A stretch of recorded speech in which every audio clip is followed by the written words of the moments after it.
Captain Ta stood rigid at the command center of the Galactic Patrol Vessel Eternal Vigilance 20 years of service had not prepared him for what the sensors were showing. The object approaching his ship violated every principle of known physics. "Run the scan again," he ordered, his voice steady despite his racing heart. Officer Yuna nodded, her fingers dancing across the control panel. "Scan complete, sir. Results unchanged." The strange vessel maintained its course toward them, moving at speeds that should have been impossible without leaving an energy signature. Its hull, if it could even be called that, shimmered with an opalescent glow, seeming to pulse like something alive. "Magnify," Ta commanded. The main screen flickered, bringing the alien craft into focus. No visible propulsion systems, no weapon ports, no communication arrays, just a smooth, flowing design that reminded Ta of water frozen in mid-splash. Lieutenant Jun cleared his throat. "Sir, we tried all standard hailing frequencies. No response." Ta nodded. Protocol was clear. Unidentified vessels approaching Galactic Command space required immediate identification or would be treated as hostile. But something told him firing a warning shot would be a terrible mistake. "Try non-standard frequencies. All of them." June looked surprised but followed orders. "Broadcasting on all frequencies, sir, even the obsolete ones." Minutes passed. The strange vessel continued its approach, now close enough that it filled the main view screen. Its surface rippled with colors that shouldn't exist in normal space. "Sir," June suddenly straightened. "We're receiving a response. But it's not on any frequency we're broadcasting. It's something new." Ta leaned forward. "Put it through." The screen split and a face appeared. Human, female, with short dark hair and eyes that reflected the same impossible colors as her ship. She wore what appeared to be a simple uniform, but the fabric seemed to shift like the vessel's hull. "Greetings, Galactic Patrol Vessel," she said in perfect universal standard. "I am Commander Park of the Earth Vessel Curiosity *. Thank you for your patience while we adjusted our communications to your technology." Ta maintained his composure, though his mind raced. Humans were a known species, but an isolated one. Their home system was marked in galactic records as developing, with a non-interference directive. Yet here was a human commanding the ship that outclassed anything in the galactic fleet. "Commander Park," Ta began formally, "this is Captain Ta of the Galactic Command Patrol Ship Eternal Vigilance *. You have entered restricted space with an unregistered vessel. Please state your purpose." Park smiled, a disarmingly casual gesture. "We come in peace, Captain. Earth has decided it's time to introduce ourselves properly to the galactic community." Officer Yuna whispered from her station. "Sir, their ship has no heat signature. No radiation. Nothing our systems can identify as propulsion." Park's smile widened, as if she'd heard the comment. "Your sensors won't make much sense of our vessel, Captain. Our technology took a different path than most civilizations." "Your ship," Ta said carefully. "We've never seen anything like it." "Most haven't," Park replied. "We've been watching galactic developments for some time before deciding to introduce ourselves officially." Ta's mind spun with implications. Watching? For how long? And with what level of technology? "Commander Park, our records indicate human civilization has not achieved faster than light travel. Your presence here contradicts that assessment." Park laughed, a warm sound that seemed at odds with the tension of the moment. "Your records are based on what we've allowed to be observed, Captain. We found it prudent to develop quietly." As if to demonstrate her point, the human vessel suddenly shifted, not moving through space, but seeming to exist in one position, and then another without crossing the distance between. The maneuver should have torn any conventional ship apart. The bridge crew of the Eternal Vigilance * gasped collectively. Sensor alarms blared as systems tried to track the impossible movement. "What was that?" Ta demanded, fighting to keep alarm from his voice. "A small demonstration," Park said. "We thought it might help explain why we've come forward now." The galaxy is changing, Captain. There are threats moving in the dark between stars that your command hasn't detected yet. Tai studied her face, looking for deception. What threats? That's a longer conversation, Park replied. One we'd prefer to have with your central authority. We're requesting permission to send a delegation to Galactic Command Central. Protocol demanded that Tai detain the vessel for inspection. Standard procedure would require boarding parties, containment fields, and verification of the crew's identities. But looking at the ship that defied their most basic understanding of physics, Ta knew such attempts would be pointless at best, dangerous at worst. Sir, Lieutenant Jun whispered, what are your orders? Ta made his decision. Lieutenant, send a priority alert to command. Mark it urgent, and eyes only for Admiral Lin. He turned back to the screen. Commander Park, I will relay your request. Until I receive instructions, I must ask you to maintain your position. Park nodded. Of course, Captain. We understand proper procedures must be followed. After the communication ended, Officer Yuna approached Ta. Sir, what exactly should I put in the report? Ta stared at the shimmering vessel on the screen. Tell them exactly what we've seen. These human ships, they're unlike anything we've encountered. Over the next hours, the crew observed the human vessel with growing fascination and unease. It required no refueling, no course corrections to maintain position. Occasionally, its surface would ripple with waves of light that defied spectral analysis. When Admiral Lin finally responded, her message was brief. Escort the human vessel to Central. Maximum security. Share nothing of this encounter with anyone. As the Eternal Vigilance prepared to escort the Curiosity to Galactic Command Central, Ta found himself watching the human ship with a mixture of wonder and dread. Whatever technology powered that vessel could reshape the power balance of the entire galaxy. Course plotted to Central. Sir, Jun reported. Signal the human vessel to follow our lead, Tide ordered. Before they could transmit, the Curiosity smoothly aligned itself to their planned trajectory. Sir, Jun said, voice tight, we hadn't sent the course data yet. I know, Lieutenant, Tay replied quietly. Send the alert I drafted to all patrol fleets. Market Priority 1. The message was simple. Human ships are not what they appear. Standard protocols insufficient. Approach with extreme caution. Their technology is beyond our current understanding. Wait for further instructions before engagement. As the ships accelerated toward Galactic Central, Tai couldn't shake the feeling that the galaxy as they knew it had just fundamentally changed.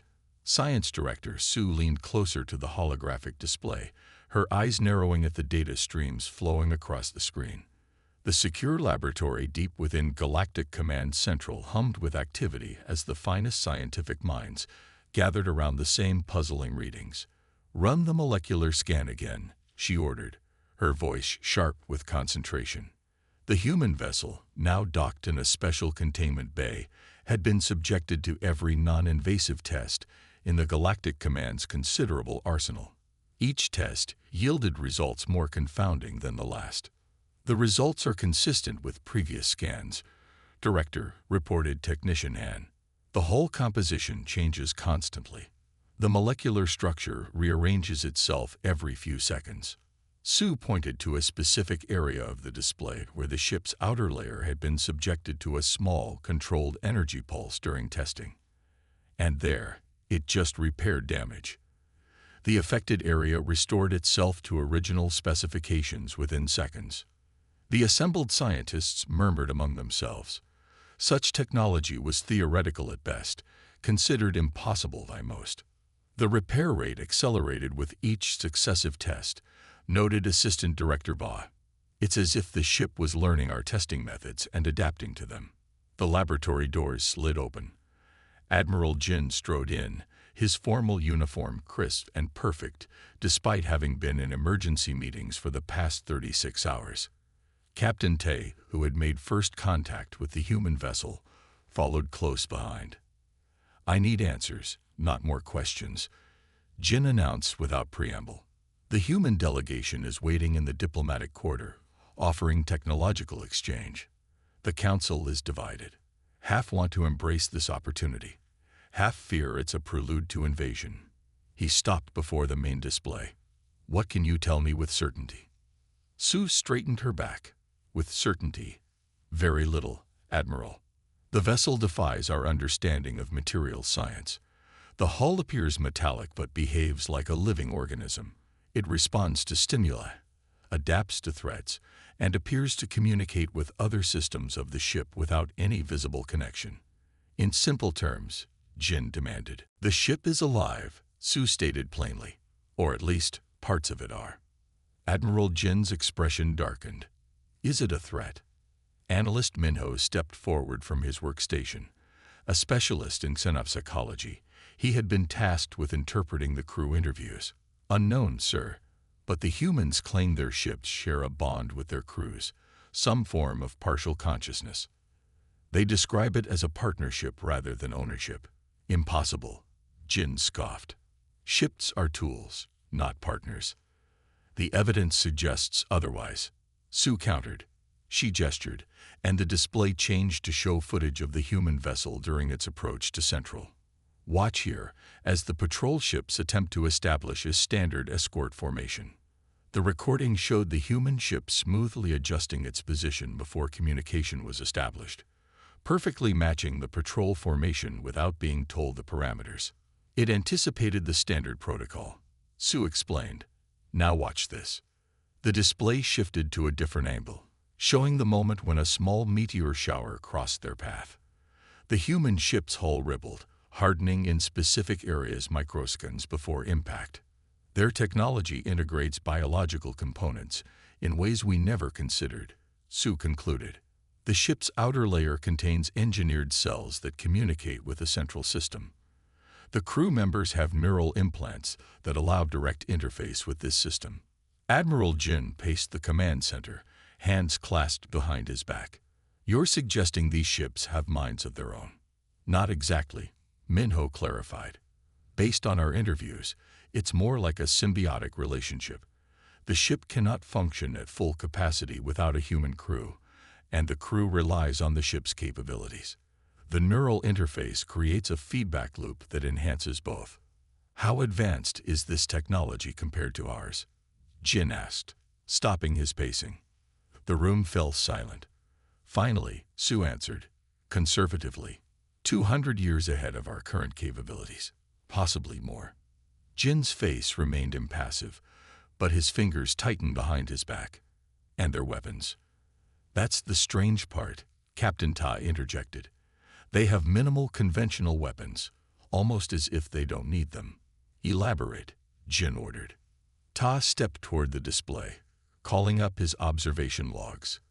Their defenses are incredibly sophisticated. The hull can absorb and redistribute energy from attacks, but offensive capabilities, almost non-existent by our standards. No beam weapons, no missile systems. This makes no sense, Jin muttered. How did they defend themselves during development? Sir, Minho said carefully, the human representatives claimed their ships can generate localized distortions in space-time as both defense and, if necessary, offense. Meaning they don't need weapons that destroy, Sue explained. They can simply remove threats from normal space. The implications hung heavy in the air. A civilization that could manipulate space-time itself would have no need for conventional warfare. Jin turned to a communications panel. Connect me to Central Command. While they waited for the connection, Sue pulled up another recording. There's something else you should see, Admiral. The footage showed the human ship during docking procedures. As it maneuvered into position, its hull briefly took on the exact coloration of the docking bay. Adaptive camouflage, Jin asked. More than that, Sue replied. It was sampling the structural properties of our facility, learning from it. The communication panel chimed. Admiral Jin, came a voice. The Council awaits your assessment. Jin looked around at the assembled experts, then at the baffling data displays. Tell the council I'll report in 30 minutes. After the connection closed, Jin turned to his team. Give me options. What do we do about these humans and their living ships? Analyst Minho spoke first. The humans have been forthcoming in interviews. They say they've emerged now because they detected something at the edge of the galaxy. Something they believe threatens all spacefaring civilizations. Convenient timing, Jin remarked dryly. There's more, Captain Tai added. During my initial contact, Commander Park mentioned threats moving in the dark between stars. When I pressed for details, she said they would only share that information with the full council. Jin considered this for a long moment. Science Director Sue, your recommendation. Sue looked at the display showing the human vessel. Its surface rippled gently, like water disturbed by a breeze, even while docked. Caution, she said finally. Extreme caution, but not isolation. If they wanted to harm us, they could have done so already. Their technology far exceeds ours. I believe we should learn what we can while maintaining appropriate security protocols. Jin nodded slowly. Prepare a detailed warning for all fleet commanders. Mark it. Extreme caution advised. He moved toward the door, then paused. And prepare a briefing on what questions we should be asking these humans. If their ships are this advanced, what else haven't they told us? As the Admiral left, Sue turned back to the displays. The human ship's hull continued its gentle rippling motion, almost like breathing. She couldn't shake the feeling that it was watching them, learning from them, even as they studied it. Run a quantum entanglement scan, she ordered suddenly. Let's see if there's communication happening that we can't detect. As her team rushed to comply, Sue stared at the mesmerizing patterns flowing across the ship's surface. Whatever these humans had created, it would change everything they thought they knew about the boundaries between technology and life itself. Commander Hyun stared at the emergency alert flashing across his command console. The Lyra trading station, home to over 5,000 civilians, was under attack.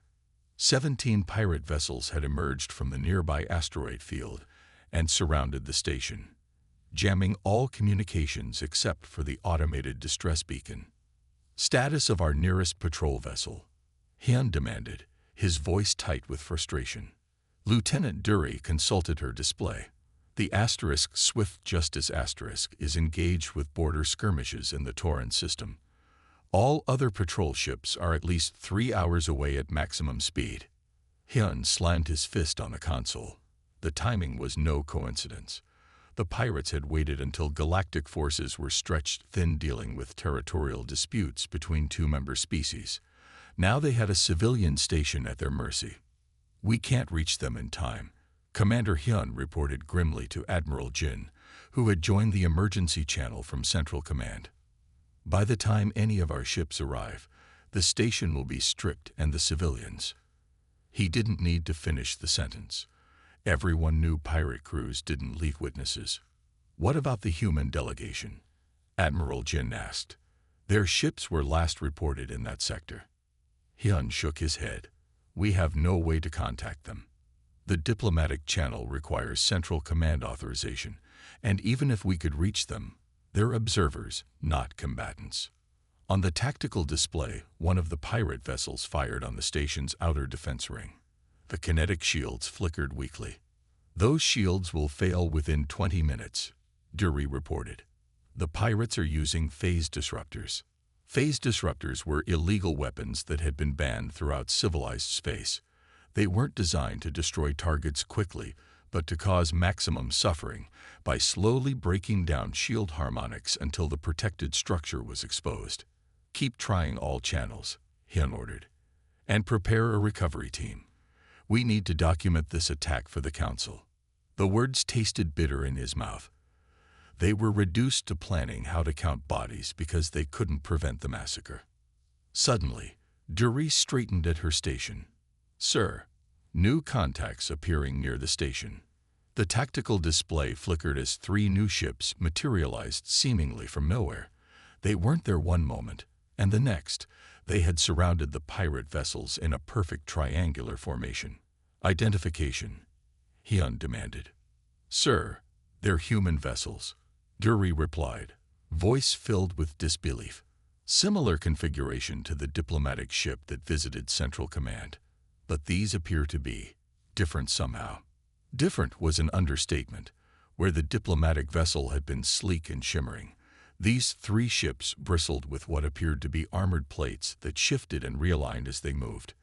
Their hulls pulsed with deep blue light that intensified as they closed in on the pirate fleet. Are they responding to communications? Admiral Jin asked sharply. No, sir, Dury replied. But they're broadcasting on an open frequency to the pirate vessels. Put it through, Hin ordered. A calm, measured voice filled the command center. Attention unauthorized vessels attacking Lyra Station. This is Officer Dai of Earth Special Response. You are engaged in an act of aggression against protected civilians. Power down your weapons and prepare for boarding. The pirate vessels hesitated, clearly as surprised by the sudden appearance of the human ships as Galactic Command was. Then, as if responding to a silent order, they'd redirected their fire from the station to the lead human vessel. Phase disruptors, plasma cannons, and kinetic projectiles, enough firepower to shatter a galactic dreadnought, converged on the human ship captained by Officer Da. Hyun held his breath, expecting to witness destruction. Instead, the energy weapons seemed to ripple across the surface of the human vessel like water. The kinetic projectiles simply vanished before impact, as if swallowed by invisible mouths. That's impossible, whispered Dury, staring at her readings. Those weapons should have torn through any known shielding. The human voice came again, still calm. This is your final warning. Stand down, or we will be forced to take action. The pirates responded by launching their most devastating weapons, antimatter torpedoes. Banned in civilized space for their destructive potential, each torpedo could vaporize a small moon. They're insane, Hyun exclaimed. Those torpedoes will destroy the station along with everything else in range. But the human ships moved with impossible precision. The lead vessel accelerated directly toward the incoming torpedoes, while the other two ships positioned themselves in what appeared to be a support formation. They're predicting attack patterns, Hyun whispered, watching the humans move with perfect coordination. Look how they're positioning before the pirates even fire. As the antimatter torpedoes neared the human vessels, something extraordinary happened. The lead ship's hull opened like a flower blooming, revealing a swirling vortex of energy. The torpedoes were drawn into this vortex, disappearing completely without detonation. What just happened? Admiral Jin demanded. Unknown, sir, Dury replied, checking her instruments.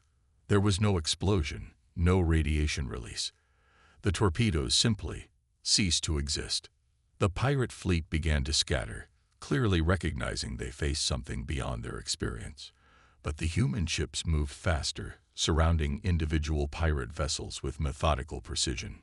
No energy weapons fired from the human ships. Instead, wherever they approached a pirate vessel, that ship simply stopped, all systems going dark, as if power had been completely drained. They're using some kind of localized energy dampening field, Dury reported, voice filled with awe. But it's targeted perfectly. The pirate ships are disabled, but the station remains unaffected. Within minutes, 15 of the 17 pirate vessels floated powerless in space.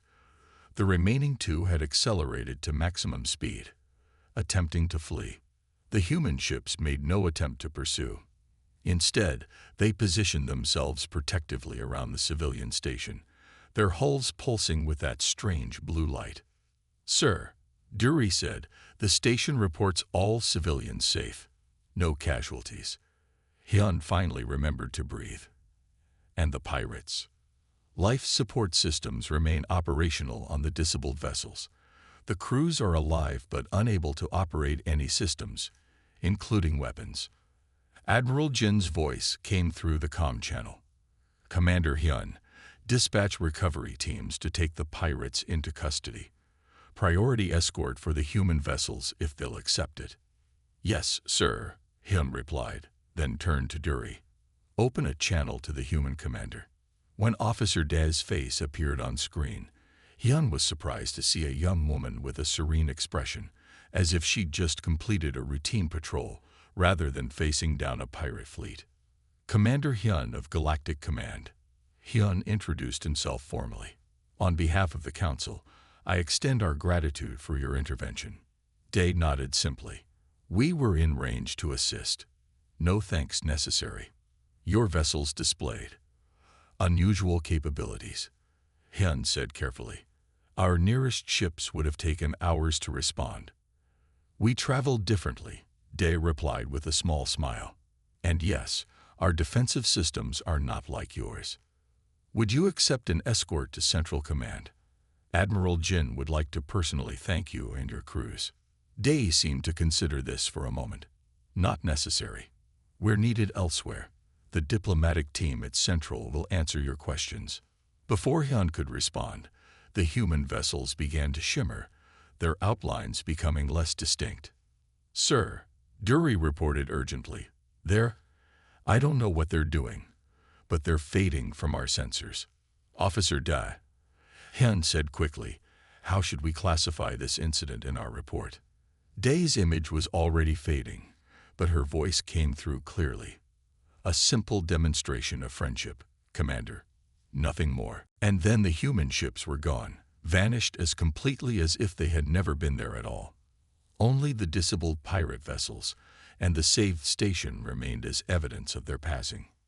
Hours later, after the recovery teams had secured the pirate crews and systems at Lyra Station were fully restored, Commander Hyun submitted his official report to Galactic Command. After describing the events in detail, his conclusion was brief but profound. Conventional tactical assessments do not apply to human vessels. Their technology operates beyond our current understanding of physics. Recommend immediate revision of all strategic protocols regarding potential threats to civilian populations, with the recognition that human assistance may arrive in ways we cannot predict or immediately comprehend. As he sent the report, Han couldn't help wondering what other capabilities these humans possessed, and what might have driven them to develop such extraordinary ships in the first place. The emergency alarms blared through Galactic Command Central as Admiral Jin rushed into the war room.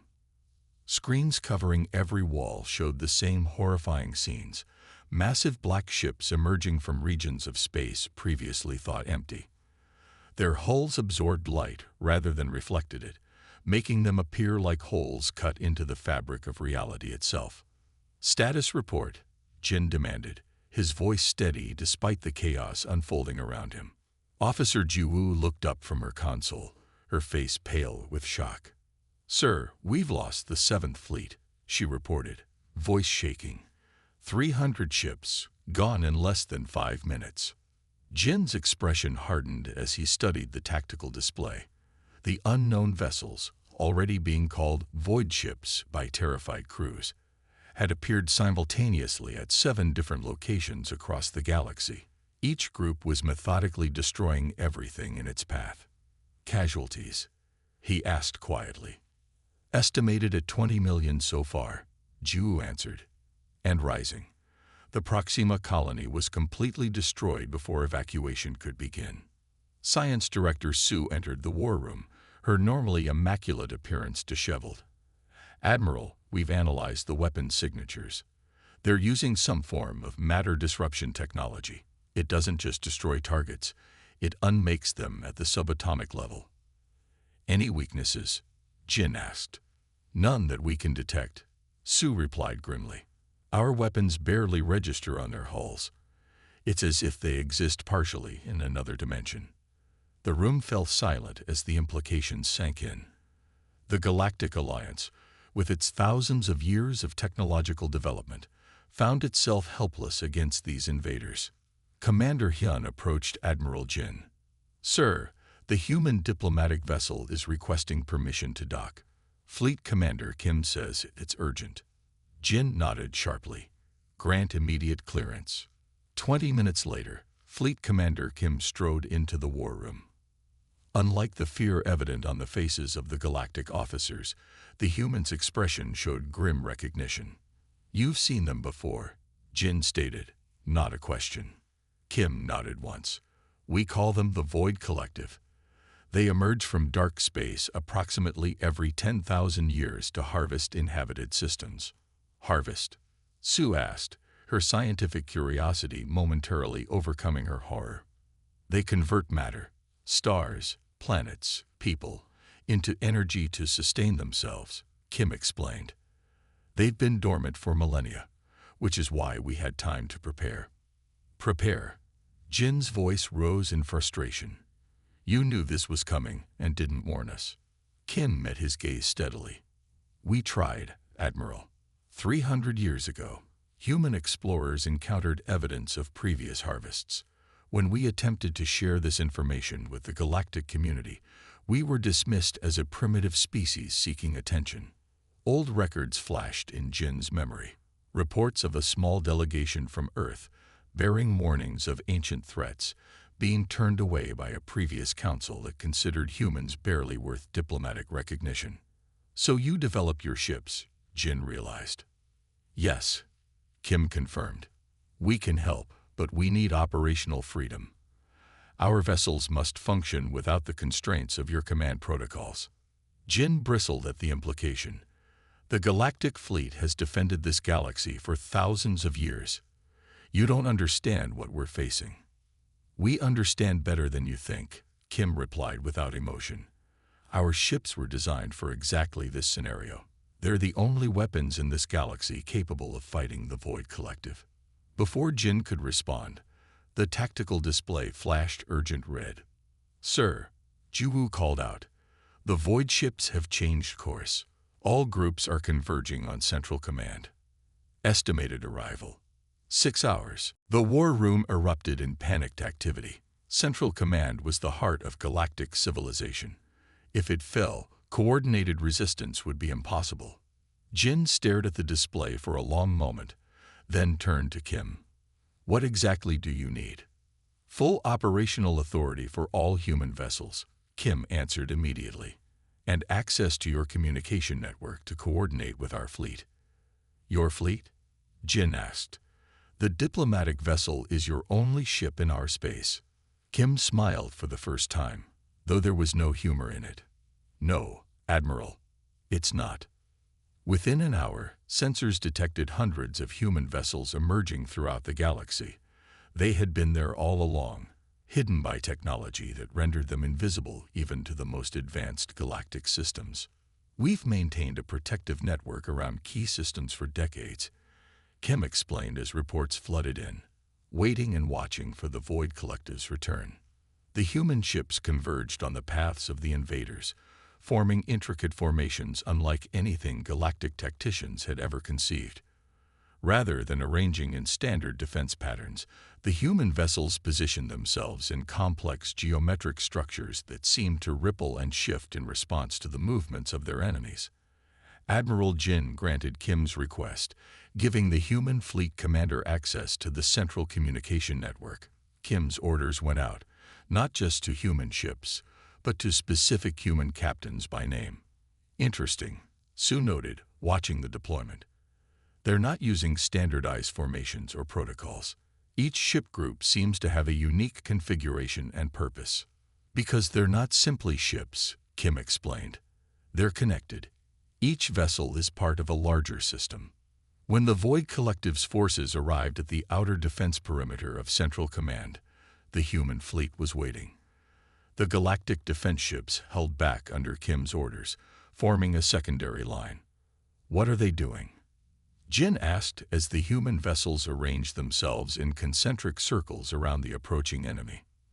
The answer came not in words, but in a stunning visual display. The human ships began to pulse with light, not the weapons fire of conventional combat, but a synchronized rhythm that passed from vessel to vessel like a heartbeat. Where their hulls had previously appeared metallic, they now seemed transparent, revealing complex networks of energy coursing through their structures. As the ships positioned closer together, these energy patterns began to bridge the gaps between vessels. They're linking, Sue whispered in awe, creating some kind of unified field. The Void Collective ships fired their matter disruption weapons, the same weapons that had destroyed the Seventh Fleet in minutes. But when the energy beams struck the network human vessels, something extraordinary happened. Instead of destroying the ships, the energy was absorbed, channeled through the network, and seemingly redirected into space itself. Where the redirected energy touched the void of space, reality seemed to fold. Tears appeared in the fabric of space-time, revealing glimpses of something beyond, a dimension of pure energy. They're not ships, Ju realized aloud, staring at the display. They're organs of a greater whole. Fleet Commander Kim nodded. Now you understand. Each vessel contains a quantum consciousness network. When linked, they form a single entity capable of manipulating the boundaries between dimensions. The battle, if it could be called that, lasted less than 30 minutes. The human ships never fired a conventional weapon. Instead, they created pathways between dimensions, channels through which the Void Collective vessels were drawn against their will. One by one, the black ships were pulled through rifts in space-time, vanishing completely. When it was over, the human vessels slowly separated, their hulls returning to their previous appearance. The energy network faded, leaving behind only ordinary-looking ships. Where did they go?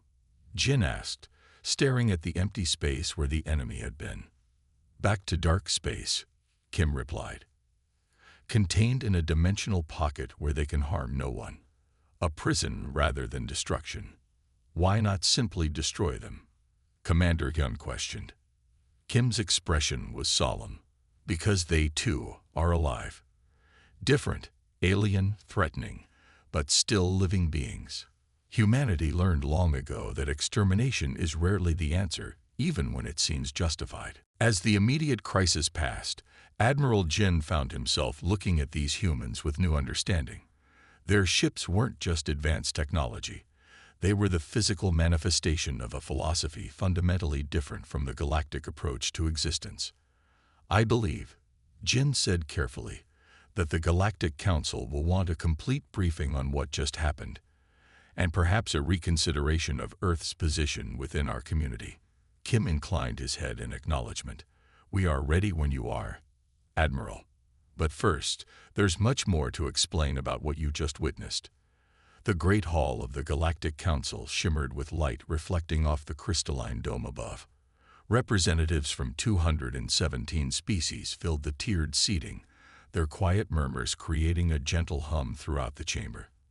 This emergency session had been called just 3 days after the Void Collective's defeat, the fastest full council assembly in 500 years.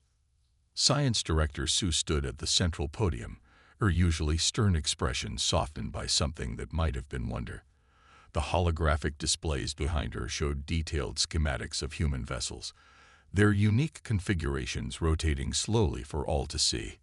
The warning has been rewritten, announced Director Sue to the assembled Galactic Council. Her voice carried clearly through the vast chamber. After thorough analysis and the events we all witnessed, my department has prepared a new classification for human technology. The first speaker of the council, an elderly Meridian with silver-blue scales, leaned forward. We have all received preliminary reports, Director Sue. The question before us is simple. Do these humans and their unusual vessels represent a new threat to replace the one they helped us defeat? Admiral Jin rose from his seat among the military delegation. With respect, first speaker, that question has been answered decisively. He gestured toward the displays. Human vessels are no longer classified as potential threats, but as essential allies. They saved not only Central Command but countless civilian populations throughout our territory. Murmurs rippled through the assembly. Many species still harbored deep suspicion of the humans, whose sudden emergence with superior technology had upended centuries of established galactic hierarchy. The representative from Proxima Colony, now a government in exile since their world's destruction, stood abruptly. How convenient that these humans appeared just as this ancient enemy emerged. How do we know they didn't summon these Void Collective creatures themselves, simply to position themselves as saviors? Captain Teh, recently appointed as official liaison to the Earth delegation, moved to the podium. His once crisp uniform now bore the unique insignia of his new position, the Galactic Command emblem intertwined with the simple blue and green circle that represented Earth. I had similar suspicions when I first encountered a human vessel, Tay acknowledged. But I've spent months working directly with their crews, studying their history, and I've come to understand something fundamental about them. The hall quieted as Ty activated a new display showing the evolutionary history of Earth. Humans evolved thinking differently, Ty explained. Their turbulent history taught them to build ships that adapt and learn rather than simply obey. Where we developed technology to extend our capabilities, they created partnerships with their creations. The first speaker tilted his head. You speak of these vessels as if they were alive. Because they are, in a very real sense, Ty confirmed. Not alive as we are, but not merely machines either. The neural networks that form the consciousness of human ships evolved from attempts to create artificial companions during a period when their planet faced environmental collapse. They sought not servants, but allies who could help them survive. Science Director Sue stepped forward again. We've confirmed through extensive testing that human vessels contain engineered organic components integrated with mechanical systems. They can repair themselves, adapt to threats, and even evolve new capabilities when needed. And this doesn't alarm you? Asked the Proximan representative. What alarms me, Sue replied firmly, is how close we came to extinction because we relied on weapons and ships that could not adapt. The Void Collective would have destroyed us all if not for the humans and their living ships. The debate continued for hours, with representatives raising concerns about security, cultural contamination, and the dramatic shift in power that Earth's technology represented. Throughout it all, the human delegates, a small group of 5, sat quietly, allowing the galactic species to work through their fears without intervention. Finally, as the session neared its conclusion, Engineer Yun approached the podium. As the Galactic Command's Chief of Technological Development, her opinion carried significant weight. The first joint ship project began under my supervision 3 weeks ago, she announced. A collaborative effort between our best engineers and human design teams. Images appeared showing a vessel under construction in one of the massive orbital shipyards. Unlike traditional galactic ships with their rigid geometric designs, this prototype featured the fluid organic curves characteristic of human vessels. The technology transfer has been careful, controlled, humans sharing centuries of advancement gradually. Yun continued. They're not giving us weapons. They're teaching us a new way to think about our relationship with technology. She touched a control, and the image zoomed in to show engineers from various species working alongside humans, their hands touching the ship's developing neural pathways. This prototype contains a limited consciousness matrix, Yun explained. Not yet the full capabilities of human vessels, but enough to demonstrate the principles. It can heal minor damage, adapt to space anomalies, and form basic bonds with its crew. The first speaker studied the images thoughtfully. And you believe this technology poses no danger to our societies? Admiral Jin answered. Any technology can be dangerous, first speaker, but the humans have built-in limitations. These ship minds cannot function without organic partners. They require connection, empathy, qualities that weapons of war typically lack. As the Council moved toward its decision, Captain Ta was granted a final statement. When I first encountered Commander Park's vessel, I sent a warning to all galactic fleets, Tai recalled. I feared what I didn't understand, but now I know better. He looked around the chamber, meeting the eyes of representatives from worlds that had suffered during the Void Collective's brief but devastating attack. Human ships aren't weapons to fear, but teachers to respect, Ta concluded. They represent a path we never considered, technology that lives and grows alongside us rather than simply serving us. And in that difference lies our greatest hope for survival in a universe more dangerous than we imagined. 3 days later, the Galactic Council issued its historic proclamation. Earth would be granted full membership in the Galactic Alliance, with special status as technological mentors. Human vessels would be welcomed throughout galactic space, no longer subject to the special restrictions placed on them during the initial contact period. Most significantly, the Galactic Command's final directive reflected this new wisdom. Cooperation, not caution, would guide their future among the stars. In the shipyard orbiting Central Command, the prototype vessel grew stronger each day. Its neural pathways developed under the careful guidance of human specialists and eager galactic engineers. When Engineer Yun placed her hand against its developing hull for the first time, she felt a gentle ripple in response. A greeting, a recognition. "Hello," she whispered, feeling slightly foolish. The ship didn't answer in words, but the control panel nearby flickered to life, displaying a simple message in Galactic Standard. "Hello, I am Earning. We will grow together." Ian smiled, thinking of the ancient warnings that had once classified human vessels as potential threats. How wrong they had been. These weren't weapons of destruction, but bridges to a future none of them could have imagined on their own. As the ship's consciousness continued to develop, connected to the minds that helped create it, a new era began, not just for Galactic Command, but for all thinking beings who had learned to fear the dark spaces between stars. Together, they would face whatever came next.